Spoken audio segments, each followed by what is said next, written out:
President Biden ordered airstrikes in eastern Syria, targeting facilities they say were used by Iranian-backed militia. That move proves how failing to rejoin the Iran nuclear deal endangers U.S. national security, according to Dr. Trita Parsi. That's right. And now Iran has rejected offers of direct negotiations over the nuclear deal for now. Professor at Georgetown University, author of Losing an Enemy, and executive vice president at the Quincy Institute for Responsible Statecraft, Dr. Trita Parsi joins us now to discuss. Dr. Parsi, thanks for joining us. Give us first your analysis of these airstrikes, the ramifications of what they are. The first, as we know, conducted under the Biden administration in the broader context of U.S.-Iran policy currently? Well, I think, if we set aside the legality of it and the unconstitutionality of it, I just want to, make the point that I'm quite disappointed to see that the Democratic leadership that was very quick to condemn Trump rightly when he did these type of strikes without any congressional authorization has been rather quieter on this one. But if we set aside that for a while and just focus on the ramifications on U.S.-Iran relations, what I'm worried about is that the Trump administration is falling into, the Biden administration is falling into an old pattern of tit for tats and actually using military strikes to signal intent, etc., instead of actually moving us into proper and constructive and productive negotiations.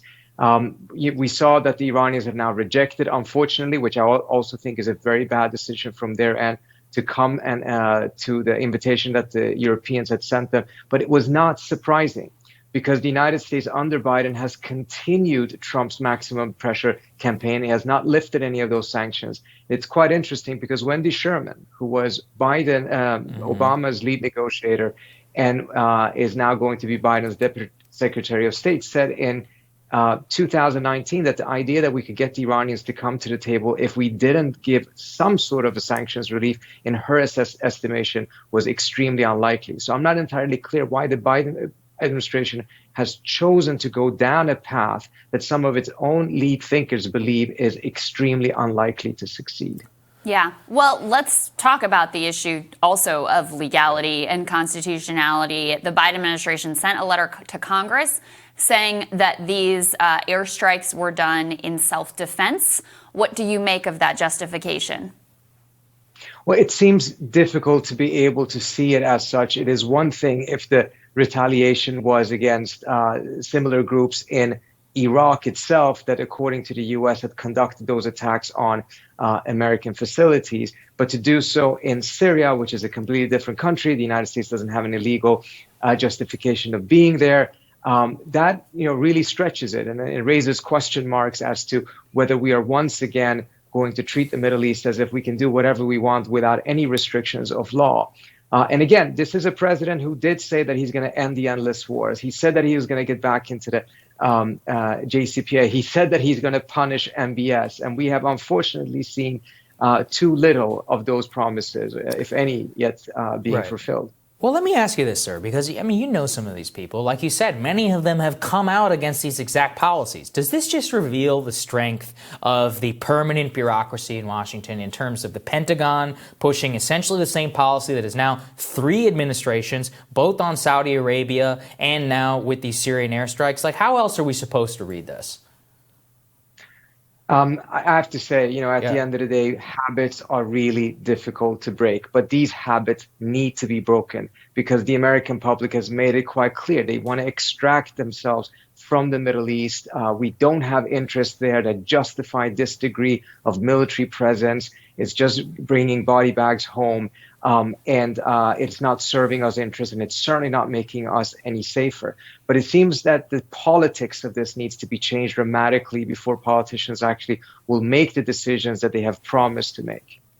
Yeah, and finally, look, you referenced the silence from a lot of Democratic leaders on these airstrikes and the lack of justification for them when they were not so quiet when it was Donald Trump launching airstrikes. And again, that criticism was justified, just as that criticism would be justified now again. And it seems like a similar level of silence and, frankly, hypocrisy with regards to the total inaction on MBS. I think if it was Donald Trump saying, hey, we're not going to do anything, even though we know, even though our own intelligence report says what everybody knew was kind of obvious at the time, that he had ordered the killing and dismemberment, ultimately, of Jamal Khashoggi, I think there would be a lot of upset among Democratic leaders and certainly outrage in the media. Certainly, and I think what the administration here did is that they first raised the expectation of what they would do and then failed to meet it, because the Trump administration didn't even say that it would do this. I mean, they kept on defending MBS.